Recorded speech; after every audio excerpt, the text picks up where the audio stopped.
똑같다고. 참 기특하지요. 잠언 23장 26절에 내 아들아 내 마음을 내게 주며, 하나님 아버지가 받으시기 원하는 게 있죠. 그게 우리 마음을 받기를 원하는 거예요.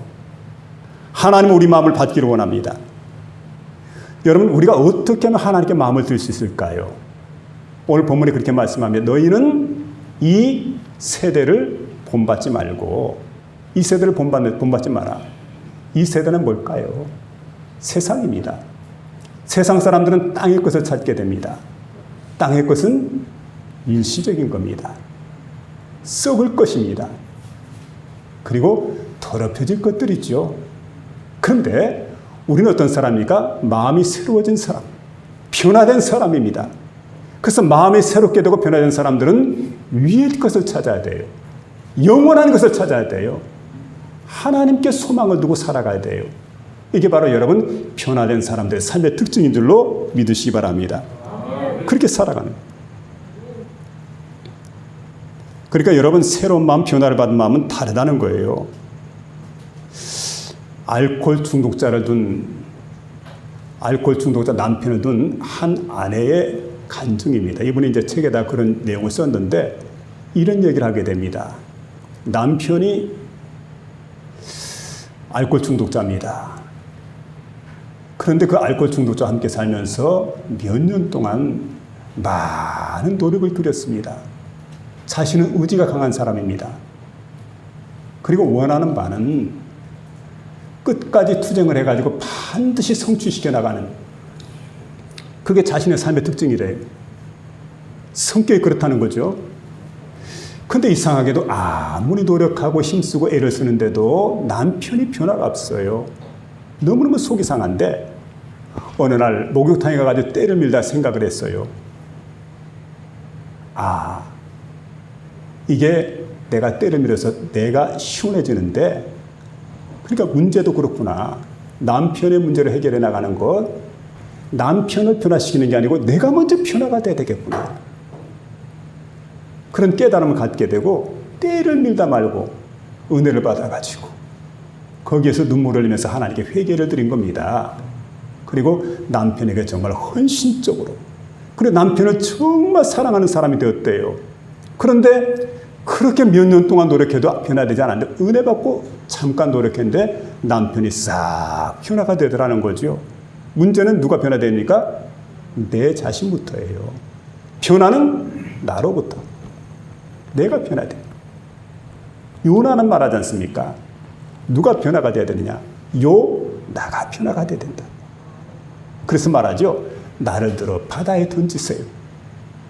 이 문제는 당신들 때문에 문제가 일어나는 것이 아니고 나 때문입니다. 그러니까 나를 들어 바다에 던지라.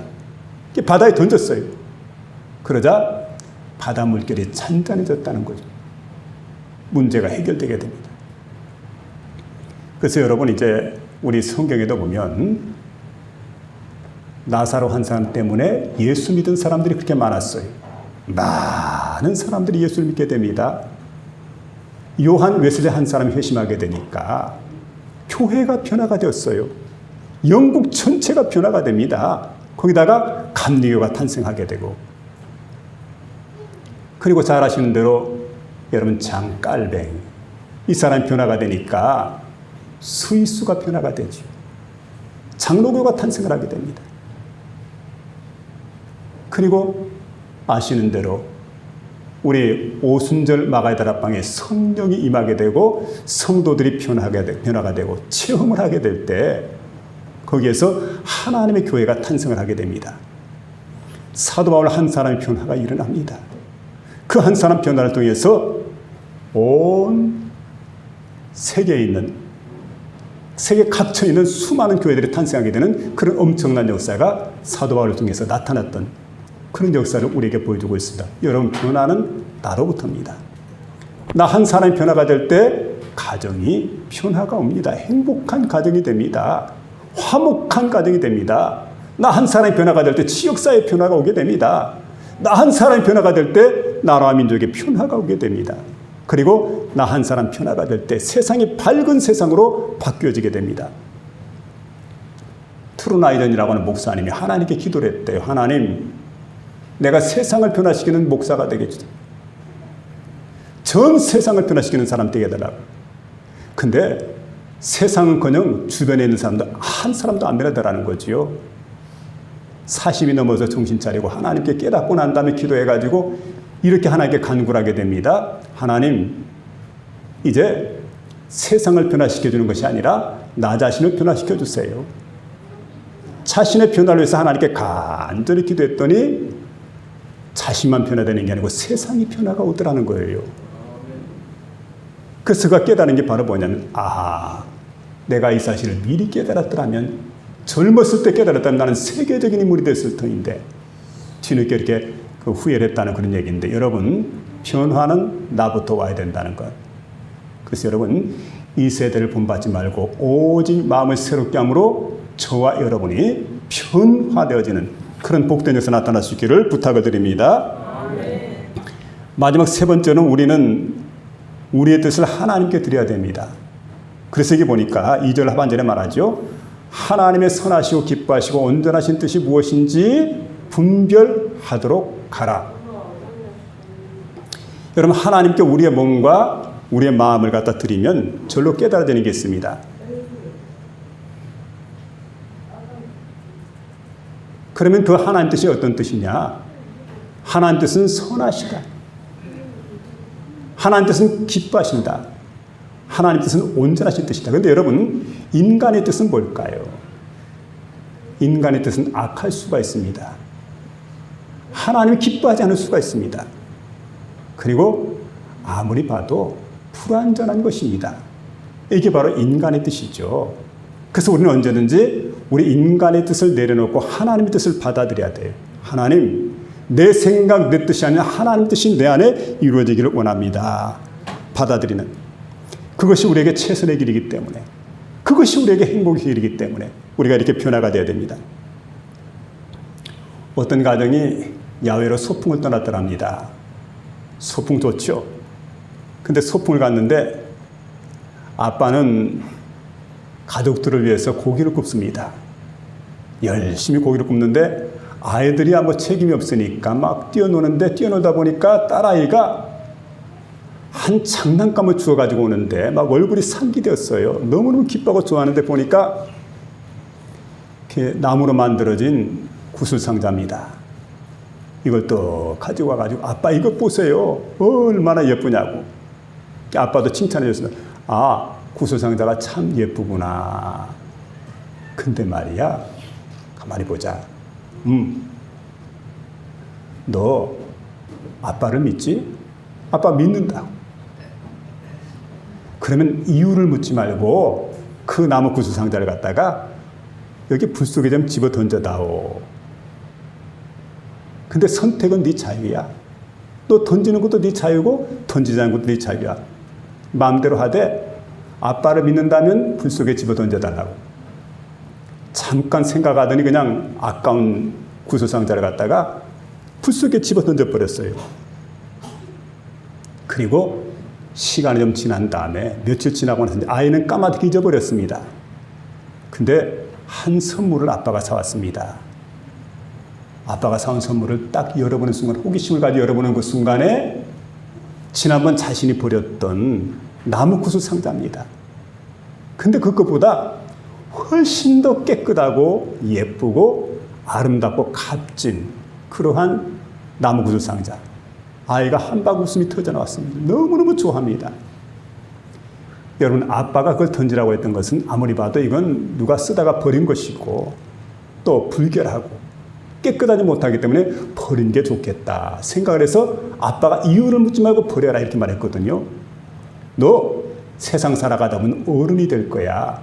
그러다 보면 하나님이 너에게 선택을 요구할 때가 있다. 내가 가지고 있는 것을 갖다 버려. 이유를 묻지 말고 버려. 하나님께서 그렇게 말씀하실 때 오늘 네가 아빠를 믿고 버렸던 것처럼 그렇게 행동을 했으면 좋겠다. 왜냐하면 그 길이 살 길이기 때문에, 그 길이 행복한 길이기 때문에. 여러분 생각해 보시기 바랍니다. 우리가 선택한 길이 좋은 길이 아니죠. 어떻게 보면 불완전한 길입니다. 우리가 선택한 길, 선한 길보다 악한 길일 수가 있어요. 하나님 기뻐하지 않는 길일 수가 있어요. 근데 하나님께서 우리에게 주신 길이 어떤 길입니까? 선한 길, 그리고 기뻐하신 길, 온전하신 길. 그리고 이 길의 끝에 가게 되면은 우리가 행복해지는 거예요. 이 길은 정말 좋은 길입니다. 그래서 반드시 우리가 하나님께 주신 길을 우리가 선택해 나가야 될 거예요. 하나님 뜻은 언제나 선하시고 기뻐하시고 온전하신 뜻이기 때문에 여러분의 생각을 접으시고 하나님의 뜻을 따라 살아가는 그런 복된 심령이 될 수 있기를 부탁을 드립니다. 어느 분이 이런 얘기를 했어요. 단 한 가지 소원만을 하나님 말하시라고 한다면 많은 걸 내게 보여주면서 이 중에 단 한 가지 소원을 너 말해라. 여러분 그럼 뭐라고 얘기할 거예요? 솔로몬은 말하죠. 내게 지혜를 주시옵소서. 지혜를 달라고 할 거예요? 근데 지혜란 선물이 없다면 그때 이분이 이렇게 얘기합니다. 내가 구하는 것보다 하나님께 맡기겠다고. 하나님 알아서 주세요. 우리 인간은 참 무지합니다. 하나님은 지각이 뛰어나신 분입니다. 하나님은 전지전능하신 분입니다. 그러니까 하나님은 우리 앞길을 나보다 훨씬 더 잘 알게 되죠. 우리는 가만히 보면 구하게 될 때 여러분 이게 생선인 줄 알고 뱀을 잡고 달라고 그래요. 때로는 이게 떡인 줄 알고 돌멩이를 달라고 그래요. 이게 우리의 모습이거든. 근데 어떻습니까? 하나님은 다 아십니다. 그래서 우리가 필요한 것들이죠. 때로는 이렇게 생선을 직접 주시기도 하고 때로는 떡을 직접 주시기도 하고 그래서 하나님께 모든 선택권을 드립니다. 하나님의 뜻은 선하시고 기뻐하시고 온전하신 뜻이기 때문일까요? 오늘 본문의 말씀 그러므로 형제들아 내가 하나님의 모든 자비하심으로 너희를 구원하노니 너희 몸을 하나님이 기뻐하시는 거룩한 산제사로 드리라. 이는 너희의 드릴 영적 예배니라. 너희는 이 세대를 본받지 말고 마음을 새롭게 함으로 변화를 받아 하나님의 선하시고 기뻐하시고 온전하신 뜻이 무엇인지 분별하라. 이 말씀을 마음속에 새기며 살아가는 복된 심령 될 수 있기를 주의 이름으로